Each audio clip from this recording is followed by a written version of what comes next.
Sí. Más allá de toda una vida, digamos, en el tema, dedicada al asunto, sí. No, en la solapa del libro decía que es un tema que te involucraba, digamos, que sentías que tenías que investigar, tenías que hacer algo al respecto. Sí, sobre todo fue después de haber ido a ver a Alicia Castilla, aquella escritora argentina que estuvo presa en la cárcel de Canelones por unos cuantos meses, y ver las condiciones en las que ella estaba, que me decidí a contestarme a mí mismo la pregunta de por qué se llega a esta situación de guerra contra las drogas que vivió el país durante 100 años prácticamente. ¿Cuáles fueron los debates? ¿Cuáles fueron los argumentos que se inventaron en el imaginario social, político, sobre este asunto de las drogas? ¿Por qué y con qué argumentos se prohibieron las drogas? Una cosa que me llamó mucho la atención leyendo el libro es que la primer medida para prohibir los estupefacientes fue el segundo gobierno de José Valle Ordóñez en 1911. Y por lo general, ¿no? Cuando piensan el Pepe Valle, uy, qué crack, la ley del banquito, todas estas leyes de avanzada, el divorcio. Pero la primera ley prohibicionista de drogas fue en el segundo gobierno del Pepe Valle. Sí, fue la ratificación de la Convención de La Haya. En el 14. Y había incluso, en el vallismo había una corriente de médicos bastante importante, porque bueno, el vallismo, una de las características que tuvo fue la de ir expulsando a los eclesiásticos, a los religiosos de los ámbitos de la salud, de los asilos, de los hospitales. Entonces eran aliados de Valle, porque eran laicos. Y en esa ola entró todo este asunto de los médicos y una verba incendiaria contra las drogas, ¿no? Claro, y una cosa que dice en el libro es que ese anticlericalismo del gobierno de Valle, ese estado laico, le daba un gran poder al médico, que era como la cara más visible de la medicina en un país que no estaba tecnológicamente muy desarrollado. Lo más parecido a un científico era un médico en este país, ¿no? Y decís que como que depositó mucha fe en los médicos, que fueron los que empezaron a decir las barbaridades que se cometían con las sustancias que consumían los toxicómanos de aquel entonces. Sí, fue un poco adoptando una moda que venía de Europa, porque hay que recordar que en ese tiempo de la Primera Guerra Mundial, y estas drogas que hoy están, que no están permitidas, eran las que se utilizaban para calmar los dolores de los combatientes. Entonces la cocaína era un anestesiante que se utilizó hasta los años 30, 40, incluso en Uruguay, y el opio y sus derivados, la morfina, la heroína, las sales, etcétera, también. Entonces era algo que estaba en los hogares, que estaba en las farmacias, que la recetaban los médicos, ¿no? O sea que dentro de este contexto, Tabaré Vázquez prohibicionista, que se preocupa por la salud, sería un buen integrante de un gobierno vallista de esa época, de la segunda presidencia. Y algunos de los argumentos que utiliza Tabaré son muy similares a aquellos que se utilizaban a principios de siglo, sí, sin duda. Eso, leyendo las primeras páginas del libro, cualquiera se puede dar cuenta. Y vos decís que hay como una forma de pararse frente al tema de la persona que consume. Hay una cosa que no todo el mundo entiende, la diferencia entre consumir una droga y ser dependiente de ella. O sea, no es lo mismo una persona que toma una copa a una persona que es un alcohólico, y no es lo mismo una persona que fuma un porro una vez por semana a un dependiente de la marihuana, ¿no? Es verdad. A veces cuesta diferenciar eso en el discurso de la gente que nunca ha probado nada. Sí, yo te diría que no se diferencia directamente, ¿no? En el discurso de la gente, que es entendible que haya muchos miedos, ¿no? Y que haya también muchos preconceptos, porque es una materia en la que la mayoría de la población evidentemente no la conoce.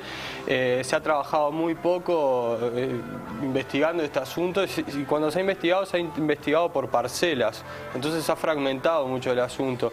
Y siempre estuvo presente una cosa que también queda patente en el libro, son los argumentos, ¿no? Cosas que se repiten, como que el que empieza con marihuana después pasa a otras drogas, que las drogas todas, pero en concreto la marihuana, que es la que más tratas en el libro, pero también el opio, las otras, generan la degradación moral de la persona. Incluso se dice como que era una droga que consumían los hombres y que le hacían perder su masculinidad, o que le exacerbaban la libido, y después tenían hábitos que impedían el progreso de la sociedad, y por eso había que recluirlo. Pero nunca estuvo la ciencia detrás de eso, más allá de que eran médicos los que lo decían. Sí, no necesariamente médicos, pero sí, se decían ese tipo de cosas. Estaba como lo de la teoría de la escalera, que vos empezás con una droga y terminás con otra. Pero eso sigue hasta el día de hoy. Sí, pero hay algunas que son muy graciosas, porque por ejemplo en el 87 hubo una comisión parlamentaria que trabajó durante 2 años este tema en el Parlamento. Entonces una de las cosas que decía uno de los diputados es que en aquel momento había estallado el consumo de cemento de contacto. Entonces decía que los chicos empezaban consumiendo cemento de contacto y terminaban consumiendo marihuana, ¿no? Después Marquesano en esa misma comisión también decía que dentro de las primeras preocupaciones de su ministerio estaba el asunto de que había muchos pibes que fumaban el filamento de la banana, ¿no? Y ese tipo de Marquesano queda muy bien parado en este libro. Queda como un estadista que hizo mucho del Ministerio del Interior, más allá de todas las otras cagadas que se mandó. En particular en este tema era una persona muy aguda en sus percepciones. Sí, era como... Aparte era el único que hablaba, o sea, era un especialista del tema, sin dudas. Me encantó encontrar a Marquesano tantos años después. Sí, le hizo hablarse muy bien al libro. Y otra cosa que también leyendo el libro uno mira en perspectiva, porque uno tiende a pensar que lo que pasa ahora es una cuestión de nuestra época, y hay temas como el tema de la violencia, ¿no? Que uno piensa que ahora es peor que antes, y hay estudios de que eso viene creciendo desde el 50 hasta ahora. Y otras son esas ideas como de internar compulsivamente, que parecen nuevas, ya estaban presentes acá, creo que de la primera dictadura, de la dictadura de Terra, en el 30 y algo, había una ley, sí, creo. La ley del psicópata es la que permite internar gente. De hecho, esta ley que se está estudiando, hay mucha gente que dice que no es necesaria hacer esto de la internación compulsiva, porque esa ley ya está aprobada desde el año 34. De la dictadura de Terra. O sea que la idea esa de encerrar al que tiene un problema con la droga es como una idea inspirada en un dictador. Sí, o en varios. O en varios golpistas, digamos. Qué lindo que el progresismo de mi época. Y también hay ideas que también se repiten, ¿no? Que, por ejemplo, el autocultivo es pernicioso porque la gente podría dedicarse a vender a las demás personas.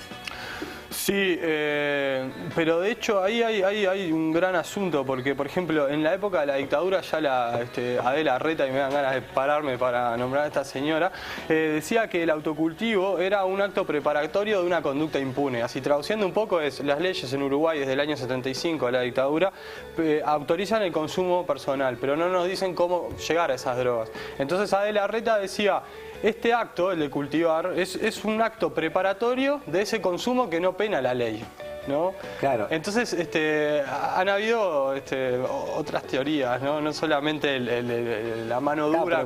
Nadie le dio bola de la Reta, pobre. Nadie le dio bola de la Reta, la mandaron al Ministerio de Educación y Cultura, creo, ¿no? Y cuando vino la democracia tampoco. Tampoco. Es un tema así, el autocultivo en realidad que empezó, digamos, a florecer a partir... Yo pondría el mojón con cuando Valle dijo que había que legalizar. Más que el mojón, el floripón. Yo pondría el floripón ahí, la campanilla, la pondría a tomar sola a partir del año 2000, cuando Valle dice aquel asunto de que hay que legalizar las drogas. Y ahí los cultivadores empiezan como a salir del closet de a poco, pasan los años y los movimientos políticos del Frente Amplio, la Juventud de la Vertiente y del Partido Socialista, todos ellos empiezan a formar como un movimiento que empieza a crecer y que son los que están hasta el día de hoy peleando por esto, ¿no? Hay un capítulo muy jugoso del libro que es cuando hablas de esta brigada, esta agrupación, la Luca Prodan. La Luca Prodan. Que empezó dentro del Partido Socialista y tuvo tantos problemas que tuvo que irse, y encima termina de una forma que vale la pena recordar en el libro, bastante trágica e increíble para un gobierno democrático, ¿no? Sí, la Brigada Luca Prodan era un grupo de estudiantes, en principio de secundaria, que se juntaban alrededor del Liceo 10 de Malvin, y que empezaron claro, porque todos los marcaban a ellos porque fumaban porro, ¿no? Entonces a estos drogadictos, y ya eso era suficiente para descalificarlos de cualquier otro tipo de actividad. Incluso dentro de la propia izquierda no estaba bien visto aquel militante que fumaba un porro. No. Incluso transcribirse una canción de Darnayán que refleja muy bien lo que era la visión de la izquierda militante en esa época, que aquel que se fumaba un porro estaba evitando el problema y que la cosa era la lucha, y eso no era parte de la lucha. Sí, se estaba evitando la realidad. Además que convengamos que todo este asunto de las drogas de alguna manera estalla en aquel año, no sé, por poner un mojón, el 68, ¿no? En Estados Unidos, los hippies, no sé. Para que quiero hacerte decir algo que estoy seguro que no querés decir. De cierta manera, esa canción compuesta por Darnayán, que era fiel a esa izquierda, digamos, sesentista, con esas ideas un poco de... Vendría a ser como Elvis Presley, que fue colaborador de la CIA para que los jóvenes no se drogaran con los Beatles. O sea, vos estás poniendo a Darnayán como un buchón que estaba en contra de cualquier sustancia que pudiera alterar la percepción, sabiendo que él era un gran alcohólico. Es lo que está diciendo en el libro. Es una interpretación válida de la que yo no voy a hacer más comentarios.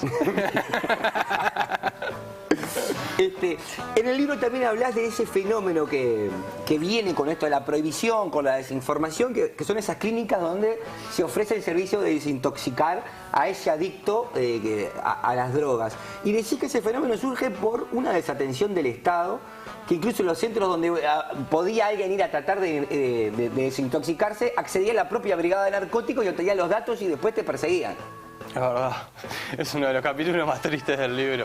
Sí, el problema sobre todo fue que el Estado no estaba dando abasto a sostener el tratamiento para las personas que tenían problemas, o que no necesariamente tenían problemas, pero que justicia mediante, familia con poco conocimiento del asunto mediante, enviaban a los chicos a que se rehabilitaran, digamos. Y lo que pasaba allí a nivel del Estado en el Vilar de Bo era que los tratamientos eran los que se les hacían a los alcohólicos, no se conocía el asunto, el personal médico y no médico no quería saber de eso porque les trastocaban la rutina, ¿no? Porque estaban acostumbrados a otro tipo de patologías crónicas y esto no era una patología crónica claramente. Entonces el Estado empieza a hacer agua por todos lados con este asunto y empiezan de a poquito a surgir en la década de los 90, cuando este tema se pone en la opinión pública, las clínicas de rehabilitación. Algunas de ellas que bueno, le oraban a Dios a ver si me sacan al pibe de todo esto. Y muchas de esas siguen hasta hoy. Te diría que la gran mayoría, excepto... Que son las que se fueron a protestar a la plaza ahora contra este proyecto que permitiría el acceso libre a la marihuana, ¿no? Capaz que hay algún interés en el medio, decís... No sé.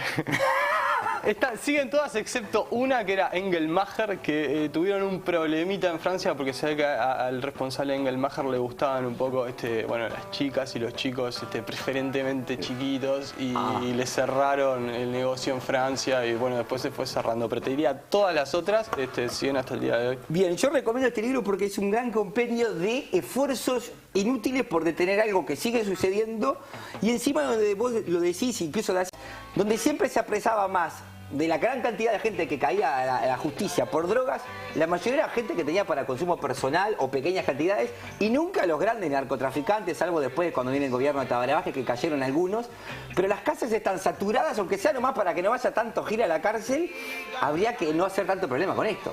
Sí, sería recomendable. Una tercera parte de los que están presos por infracciones a las leyes de drogas en este país y en América Latina, ¿no? O sea que un tercio de la población carcelaria, el único delito que cometió puede haber sido consumir o el pequeño venta al menudeo. Sí, el narcomenudeo, como dice Bonomi. Sí, sobre todo eso.